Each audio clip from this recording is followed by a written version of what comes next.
बच्चों, आप सबका स्वागत है बेस्ट क्लास में। हमने जब मैट्रिक्स स्टार्ट करा था तो मैंने क्या बताया था कि जो मैट्रिक्स पढ़ते हैं हम किसके लिए स्टार्ट करे थे, लीनियर इक्वेशन के लिए स्टार्ट किए थे। लीनियर इक्वेशन को हिंदी में क्या बोलेंगे, रैखिक समीकरण। तो उसके लिए स्टार्ट करी थी, पर सब कुछ पढ़ लिया, कहीं पर भी नहीं आई। तो हमको बताया कि होता क्या मैट्रिक्स, डिटर्मिनेंट क्या होता है। अब उसके बाद बताएंगे उसका जो एप्लीकेशन था, उसका जो उपयोग था। तो बहुत सारे यूज होते हैं, पर मेन जो यूज है उसका क्या, लीनियर इक्वेशन को सोल्व करने के लिए होता है, रैखिक समीकरण। तो हमने क्लास 10th में पढ़ा था, लीनियर इक्वेशन पढ़ा था। लीनियर इक्वेशन में पढ़ा था तो लीनियर इक्वेशन क्या थी, या तो कंसिस्टेंट होता है, ये क्या होता है, इनकंसिस्टेंट होता है। पहले इंग्लिश में बता दूं, हिंदी में बाद में बता दूंगा मैं। इनकंसिस्टेंट होता है। तो कंसिस्टेंट कब होता है, जब उसका क्या, सॉल्यूशन हो। अब सॉल्यूशन या तो एक होगा या फिर ज्यादा है, वन और मोर हो सकता है। इनकंसिस्टेंट जब नो सॉल्यूशन हो, जब क्या हो, नो सॉल्यूशन। तो कंसिस्टेंट कब होता है, जब उसका सॉल्यूशन होगा। इनकंसिस्टेंट जब उसका सॉल्यूशन नहीं होगा, है ना। तो अब हिंदी में समझते हैं, लीनियर इक्वेशन को हिंदी में क्या बोलते हैं, रैखिक समीकरण। तो रैखिक जो समीकरण मतलब जिससे हम क्या बनाते हैं, जब ग्राफ पे बनाए तो क्या बनेगी, एक सीधी लाइन बनेगी। तो उसका जो हल होता है दो प्रकार का, एक तो दो टाइप की होती है। एक तो कंसिस्टेंट, जिसे क्या बोलते हैं, संगत, कंसिस्टेंट सिस्टम, निकाय, है ना। तो संगत निकाय और असंगत निकाय, है ना, इनकंसिस्टेंट। तो यदि इनकंसिस्टेंट है, असंगत है, तो उसका कोई हल नहीं होगा, है ना। कोई भी उसका हल नहीं होगा। और यदि कंसिस्टेंट है तो उसका या तो एक हो सकता है, वन सॉल्यूशन, और मेनी सॉल्यूशन पड़ा होगा। तो अब हम लीनियर इक्वेशन को देखते हैं, रेखा के समीकरण को देखते हैं किस प्रकार से। तो एक एग्जांपल ले लेते हैं। एक एग्जांपल लिया हमने, a1x plus b1 y equal to c1, a2x plus b2 y equal to c2। तो इसको मैट्रिक्स के फॉर्म में कैसे लिखें, अवयव के फॉर्म में कैसे लिखें। तो इसको हम इस टाइप से लिखते हैं, a1 a2 b1 b2। हमने प्रॉपर्टीज पढ़ी थी, इनको ऊपर नीचे आगे पीछे लिखें। देखो, b1 को आगे लिख दें, a1 को बाद में लिख दें, उससे कुछ फर्क नहीं। इस इक्वेशन को ऊपर लिख दें, इस इक्वेशन को नीचे लिख दें, उससे कुछ फर्क नहीं। तो प्रॉपर्टीज ने पढ़ा था, इसमें x और y। देखो दोनों का मल्टीप्लाई है, a1 into x plus b1 into y, वापस इक्वेशन बन जाएगी। यहाँ क्या आएगा, c1 इंटू c2। तो इसको हम क्या मान लें, a, इसको x और इसको क्या मान लें, b। तो x इक्वल टू क्या आएगा, a इनवर्स b। क्या पढ़ा था, a इनवर्स b। अब a इनवर्स, a का प्रतिलोम कैसे निकालते हैं, a इनवर्स अभी हमने सीखा था कैसे निकालते हैं, 1 फैक्टोरियल ऑफ a, मतलब डिटर्मिनेंट, फैक्टोरियल बोल दिया मैंने, determinant of a into adjoint of a। तो यदि अब हमको कैसे पता चला कि कंसिस्टेंट है या इनकंसिस्टेंट है ना, संगत है या असंगत है, कैसे पता चले। तो यदि इसकी value not equal to zero है, क्या है, जीरो के बराबर नहीं है, तो ये कौन सा है, कंसिस्टेंट है। अब कंसिस्टेंट में दो कंडीशन हो सकती है, वन और मोर, तो वो तो सोल्व करने के बाद पता चलेगी हमें। अब इनकंसिस्टेंट, तो इसकी वैल्यू यदि जीरो के बराबर आ गई है तो हमें क्या करना पड़ेगा, adjoint of A into B करना पड़ेगा।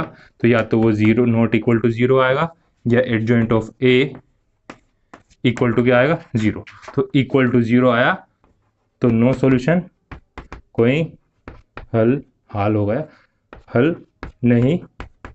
और नॉट इक्वल टू जीरो आया तो मोर सॉल्यूशन हो रहा। तो हमें करना क्या है, इतना सब नहीं आएगा, हमसे पूछेंगे कंसिस्टेंट है या नहीं है, तो हम बता देंगे यहाँ से जीरो के बराबर है या नहीं। और सॉल्व करने के लिए बोला तो इस टाइप से अरेंज कर लेंगे। तो अब इनके हम एग्जांपल देखते हैं, उससे और अच्छे से आप लोगों को क्या समझ में आ जाएगा। तो हम देखते हैं क्वेश्चन।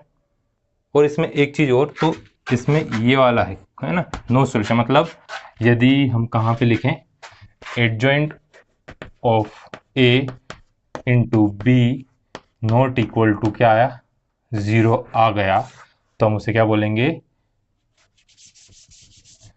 इनकंसिस्टेंट। और यदि adjoint of A into B आया इक्वल टू जीरो आ गया, तो वो तो मोर सॉल्यूशन भी हो सकता है, नो सॉल्यूशन कुछ भी हो सकता है। तो हमको बस सिर्फ देखना क्या है, डिटर्मिनेंट ऑफ ए से करना, मतलब बाकी इन सबसे कुछ भी मतलब नहीं है। तो हमने फर्स्ट क्वेश्चन सेकंड और फिफ्थ लिया है ना। तो इसमें से हमको क्या पता करना है, कंसिस्टेंसी या इनकंसिस्टेंसी, संगत असंगत हमें पता करना है। तो अभी बताया था, यदि इसके नॉट इक्वल टू 0 और इक्वल टू 0 है, तो इसी कंडीशन है ना, तो नॉट इक्वल टू 0 आया तो मतलब ये कंसिस्टेंट संगत, इक्वल टू 0 आया तो फिर हमको चेक करना पड़ता था, या फिर इसे यहाँ लिख सकते हैं अपन इनकंसिस्टेंट लिख सकते हैं ना। तो देखते हैं हम, है ना, तो इसको क्या लिखेंगे, 2 है, यहाँ पे कुछ नहीं मतलब माइनस का 1 1 1, फिर क्या लिखेंगे, x y इक्वल टू 5 4, तो ये हमारा a, ये हमारा x और ये हमारा b। तो यहाँ से हम a की वैल्यू निकालें, तो a इक्वल टू, देखो क्या नहीं, डिटर्मिनेंट ऑफ a की लिखा हुआ, तो 2 1 जा 2, माइनस का साइन, माइनस माइनस प्लस, तो 2 प्लस 1 3, तो determinant of a not equal to 0, therefore it is consistent, Hindi में बोले तो संगत, है ना, इसकी संगत सही है। अब देखते हैं फिफ्थ वाला। फिफ्थ क्वेश्चन मैंने सब रफ करके लिख दिया क्योंकि थोड़ा सा बड़ा क्वेश्चन है। तो फिफ्थ क्वेश्चन में हमको देखो 3 वैल्यू है, अब 3 वेरिएबल, तो इसमें x की कमी है, तो यहाँ क्या लिख सकते हैं हम 1 से 0 इंटू एक्स, एक्स के नीचे x इसलिए लिखा क्योंकि मैट्रिक्स बनाएंगे उसमें गलती ना हो, सभी x वाले टर्म x के नीचे, y वाले टर्म y के नीचे, z वाले z के नीचे। यहाँ पे z नहीं तो अपने प्लस 0 इंटू जेड लिख दो। तो अब इसको यदि हम मैट्रिक्स में कन्वर्ट करते हैं तो क्या आएगा, 3 0 3 माइनस 1 प्लस 2 माइनस का 5, फिर माइनस का 2 माइनस का 1 0, x y और z, ये क्या आया 2 माइनस 1 और 3। तो यहाँ से हमारे पास ये किसकी वैल्यू हुई, a की वैल्यू, a इक्वल टू कितना हुआ 3 0 3 माइनस 1 2 और माइनस का 5, माइनस 2 माइनस 1 और 0। कैपिटल X किसके बराबर होगा, x y और z के, और b किसके इक्वल टू होगा 2 माइनस 1 और 3। तो पहली चीज हम क्या चेक करते हैं, हमसे इस क्वेश्चन में सिर्फ इतना पूछा है कंसिस्टेंट है या नहीं है। तो कंसिस्टेंट का लिए हम चेक करेंगे, डिटर्मिनेंट ऑफ a निकालते हैं। तो डिटर्मिनेंट ऑफ a कैसे निकालें, कौन सी एक रो एक कॉलम से हम एक्सपेंड कर लें, तो इससे करें या इससे, तो अभी हमने सभी रो से करी तो रो से कर लेते हैं, इसमें एक 0 था, वैसे इससे कॉलम से ज़्यादा ईजी रहता है, तो हम चलो 3, अब इस 3 के साथ आएगा 2 माइनस 1 माइनस 5 और 0, फिर माइनस का साइन, माइनस का तो माइनस माइनस प्लस का होगा 0 3 माइनस 1 और 0, फिर माइनस का 2, प्लस का साइन रहता है, प्लस माइनस क्या होगा माइनस, कितना आया 0 2 3 माइनस 5। सॉल्व करते हैं, 3 2 इंटू 0 0 माइनस 5 1 जा 5, माइनस का साइन है तो माइनस माइनस क्या हुआ प्लस, तो ये आ गया माइनस। अब प्लस रहता माइनस से कैसे आ गया, क्योंकि नीचे से ऊपर जाते हैं, बीच में साइन किसका रहता है माइनस का, प्लस का 1 0 इंटू 0 0 माइनस 3 1 जा 3, और ये माइनस 1 तो माइनस माइनस क्या होगा प्लस, फिर माइनस का 2 लिखा हमने, 0 इंटू 5 0 2 3 2 जा 6, पूरा ब्रैकेट ओपन करा, 3 5 जा माइनस का 15 प्लस 3 1 जा 3 माइनस माइनस प्लस 2 6 जा 12, तो ये इक्वल टू कितना आ गया 0 आ गया। Determinant of a equal to कितना है 0। तो हमने अब क्या पढ़ा था कि यदि determinant of a equal to क्या हो 0, नॉट इक्वल टू 0, तो वो क्या होगा कंसिस्टेंट होगा, और उसका सॉल्यूशन क्या होगा यूनिक होगा, मतलब एक हल होगा उसका, है ना। पर यदि determinant of a equal to 0, तो हमको क्या करना पड़ेगा, adjoint of a into B करना पड़ेगा। यदि वो इक्वल टू 0 आया तो आएगा कंसिस्टेंट, और adjoint of a into B not equal to 0 आया तो आएगा इनकंसिस्टेंट। तो इसलिए हमारे एक काम और बढ़ गया, अब हमें क्या करना पड़ेगा, एडजॉइंट ऑफ a निकालना पड़ेगा। तो देखते हैं हम एडजॉइंट ऑफ a। तो एडजॉइंट ऑफ a का मतलब क्या होता है, सीढ़ी बना दी हमने, सेपरेट कर दिया उसको, इसमें कन्फ्यूजन नहीं हो, एक लाइन और कर देते हैं। तो एडजॉइंट ऑफ a के लिए हमें क्या पता करना है, कोफैक्टर पता करना है। तो कोफैक्टर के लिए a11 a12 a13 a22 A21 A22 सब लिख लेते हैं। तो इसे इसलिए लिख लिया हमने, देखो थोड़ा निकालने में इजी रहे इसलिए। 22 A23 A31 A32 A33। तो ओड वाला है तो प्लस का, इवन वाला है तो नहीं, इवन वाला है तो प्लस का, ओड वाला है तो माइनस का। तो 2 और 1 3 माइनस का, 1 2 और 1 3 माइनस का, 2 3 5 माइनस का, 3 2 माइनस का, है ना। इससे गलती ना हो, माइनस साइन हमने पहले लगा दी। अब 1 1, तो 1 1 मतलब कौन सा एलिमेंट है, ये वाला एलिमेंट। तो ध्यान से करिएगा, 1 1 लिखा हमने तो 2 इंटू 0 तो 0, 5 बन जा 5, माइनस माइनस क्या होगा प्लस। पर देखो क्या आएगा 0 माइनस, तो माइनस माइनस क्या हुआ, तो ये कितना आ गया माइनस का 5। फिर क्या 1 2 मतलब इस वन के लिए निकाल रहे हैं हम, तो इस वन के लिए ये वाली रो और ये पूरा कॉलम, तो 0 इंटू 0 0, 3 बन जा 3, तो किसका आएगा माइनस का, माइनस माइनस किसका होगा प्लस का 3, तो टोटल वैल्यू क्या आई माइनस का 3, है ना। बहुत पास पास लिखना पड़ रहा है क्योंकि बहुत बड़ा क्वेश्चन है। फिर 1 3, तो 1 और 3 ये वाले एलिमेंट के लिए, तो 2 1 इंटू 0 5 इंटू 0 0, 2 3 या 6, माइनस का 6 कितना आ गया माइनस का 6 आ गया। फिर 2 1 2 1 मतलब कौन सी वैल्यू के लिए, इस वैल्यू के लिए, तो 1 इंटू 0 0 माइनस 5 2 जा 10, वो भी किसका प्लस का, और यहाँ किसका साइन माइनस, तो माइनस माइनस क्या हुआ प्लस का 10, तो कितना बचा 10।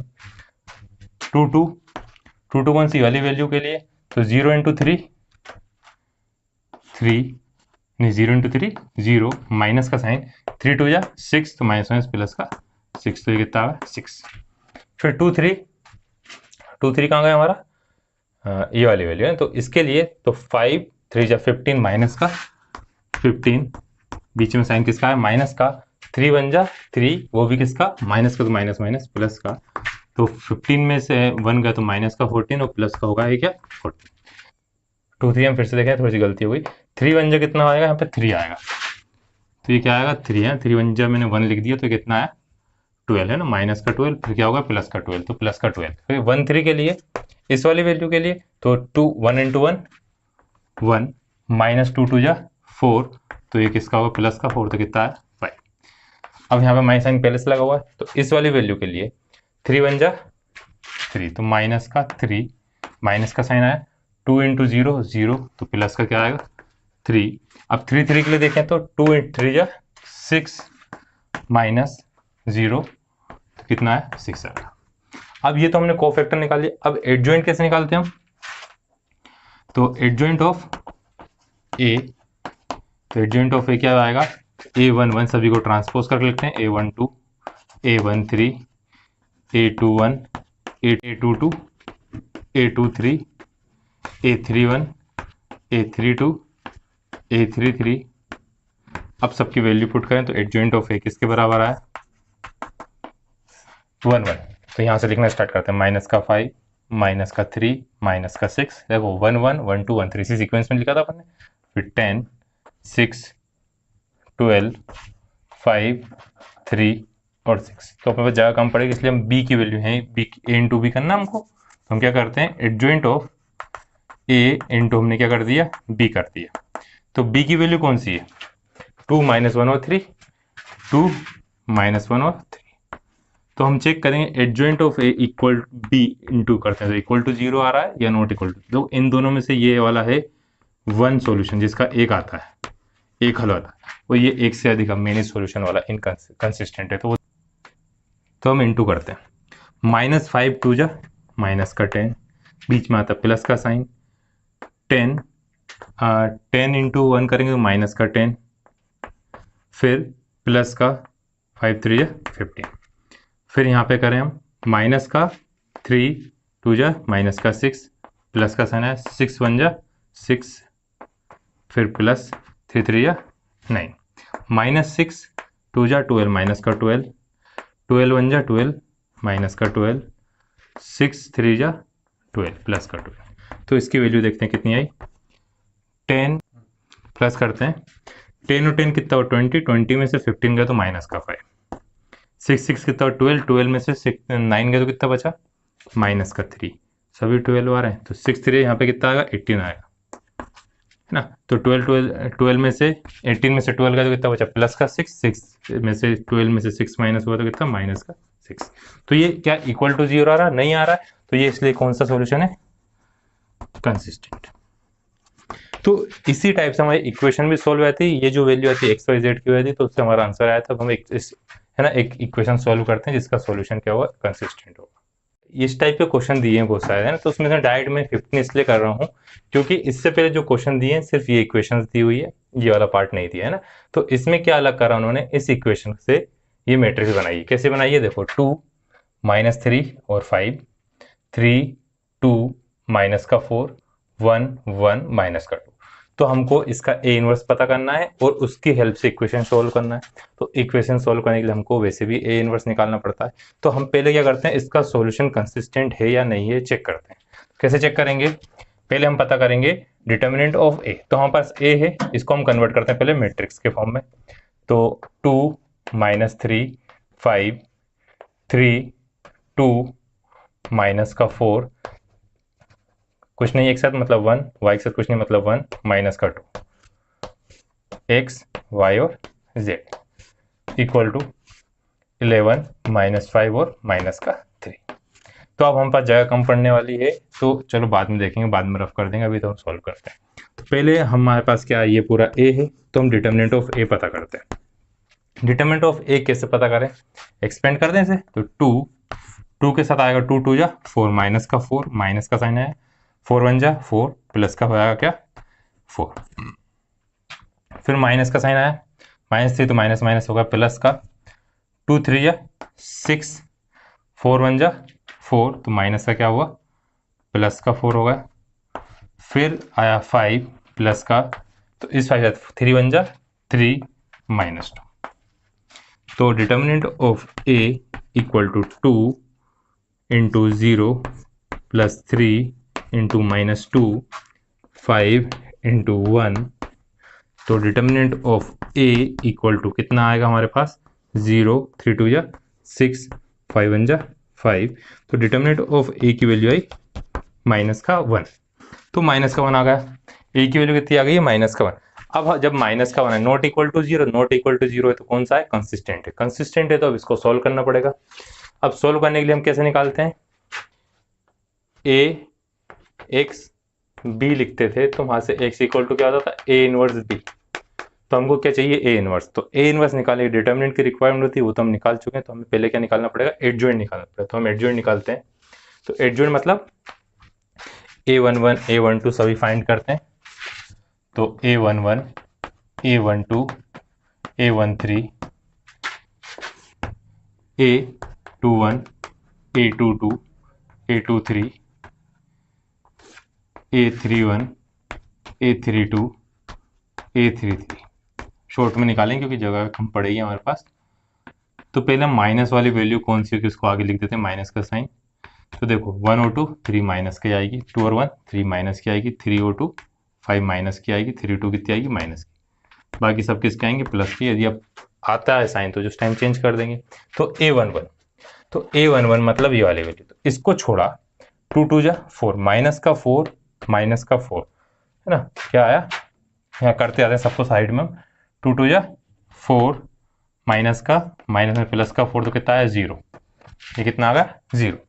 फिर माइनस का इस वाली वैल्यू को निकाल रहे हैं अपन ना, तो 3 2 जा 6 माइनस का 6 4 1 जा 4 माइनस माइनस प्लस का 4 मतलब माइनस का क्या है 2, तो माइनस माइनस प्लस का क्या होगा 2 होगा। 1 3 के लिए 3 1 जा 3 माइनस 2 तो कितना आएगा 1, तो कितना आ गया 1 आ गया। फिर 2 1 निकाले, 2 1 कैसे निकालेंगे, माइनस का ये वाली वैल्यू के लिए ना, तो इसके लिए क्या निकालेंगे 2 1, तो 2 3 या 6 प्लस का 6 आया, माइनस का साइन 5 1 जा 5 तो कितना आएगा प्लस का 1 तो कितना आएगा, पहले साइन माइनस है तो माइनस का 1 होगा। 2 2 के लिए 2 2 जा 4 माइनस का 4 5 1 जा 5 माइनस का 5 कितना आया माइनस का 9, तो ये लिख देंगे माइनस का 9। 2 3 है, 2 3 कौन सा ये वाली वैल्यू, तो 2 1 जा 2 माइनस 3 1 जा 3 तो प्लस का 3 तो आया कितना 5। तो ध्यान से निकाला है, एक भी वैल्यू गलत तो पूरा आंसर उससे गलत हो जाएगा, तो इसलिए मैं लिखते आ रहा हूँ, उसको बाद में रफ कर देंगे हम। अब 3-1, तो 3-1 कौन सा, ये वाला नंबर, तो इसके लिए 4 3 जा 12, माइनस का 12, माइनस माइनस किसका होगा, प्लस का 12, फिर माइनस का साइन आया, 5 2 जा 10, तो कितना आएगा 2, तो ये कितना है 2। 3 2 ये वाला नंबर है, तो 4 2 जा 8, माइनस का 8, माइनस का साइन, 3 5 जा 15, तो 15 और 8 हुआ 23, माइनस का 23 प्लस का 23 होगा, बहुत बड़ा नंबर एक अकेला आ रहा है, हम चेक कर लेते हैं एक बार फिर से। ये वाले नंबर के निकाल रहे हैं हम, 4 2 जा 8, 3 5 जा 15, तो 8 माइनस 15, चलो ठीक है वो भी। 33 एक भी अजीब सा है तो चेक कर लेना है, कोई दिक्कत नहीं है डबल चेक करने में। 3 3 तो ये वाला नंबर है, तो 2 2 जा 4, माइनस 3 3 जा 9, माइनस माइनस प्लस का 9, तो कितना आ गया 30। तो ये सब होगा हमारा क्या, एडजॉइंट के लिए वैल्यू। तो अब एडजॉइंट ऑफ ए लिखते हैं हम। एडजॉइंट ऑफ ए क्या आएगा,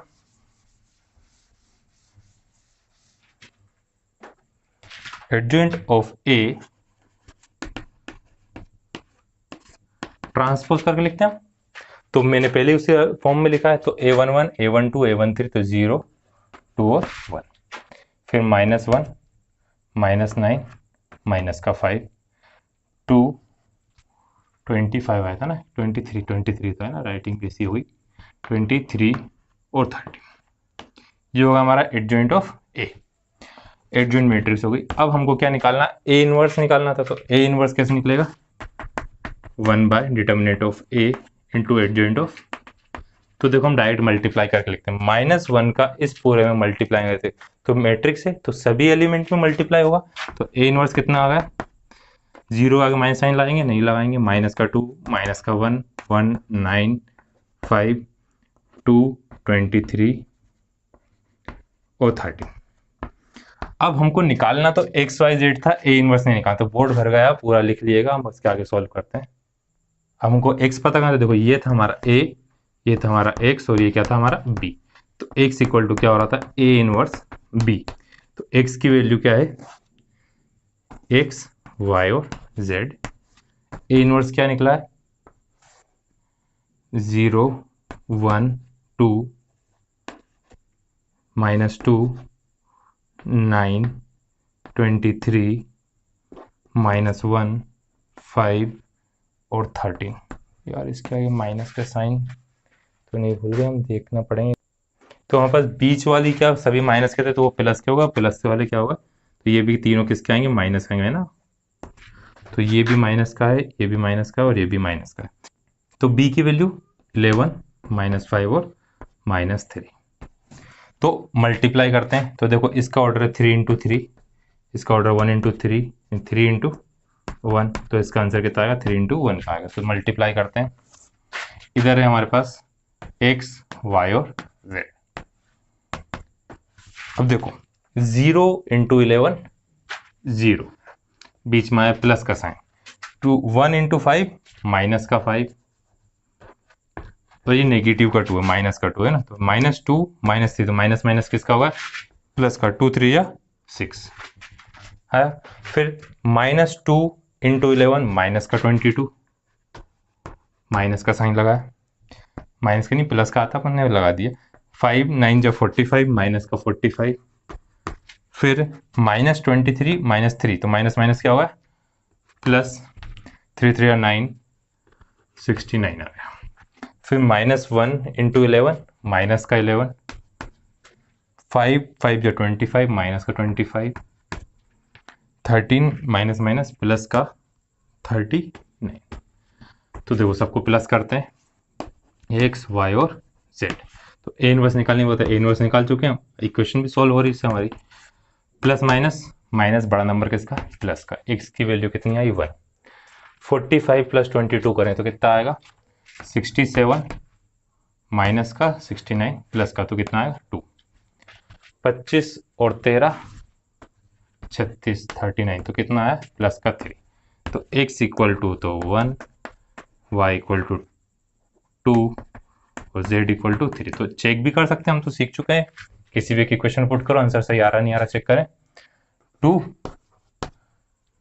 3 2 या 6 5 3 15, 15 और 2 17, 17 में से 6 गया तो 11, हमारा आंसर सही है। अब एक वर्ड प्रॉब्लम है, लास्ट क्वेश्चन है, वो मैं करवाता हूँ, उसकी इक्वेशन बना दूंगा, बाकी आप लोग उसे सॉल्व करिएगा।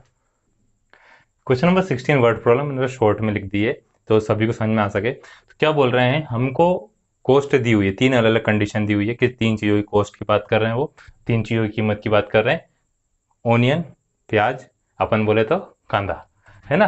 तो ओनियन, वीट, गेहूं और चावल, है ना। क्या, प्याज, गेहूं और चावल की कीमत दी हुई है, 3 अलग अलग कंडीशन। यदि 4 किलो प्याज है तो हमको तीनों की कीमत पता करना है, तीनों की कॉस्ट पता करना है, तीनों के प्राइस पता करना है। तो क्या कर रहे हैं हम, क्या लिखते हैं, लेट ओनियन कॉस्ट, प्याज की कॉस्ट कितनी ले लें, प्याज की कीमत कितनी मान लें हम, x।